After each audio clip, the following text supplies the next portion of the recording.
Hi, to disable auto wallpaper change on your Poco X7, firstly let's unlock the phone and now go in its settings. So from here find lock screen tab and then you should scroll down till you see Wallpaper Carousel, tap it, and firstly you need to agree with some permissions.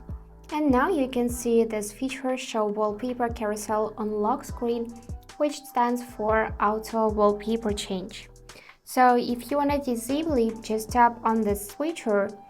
Here confirm to turn off and then choose no thanks. And after that it would be disabled. If you choose to enable it, then you can go in wallpaper mix and choose image frequency.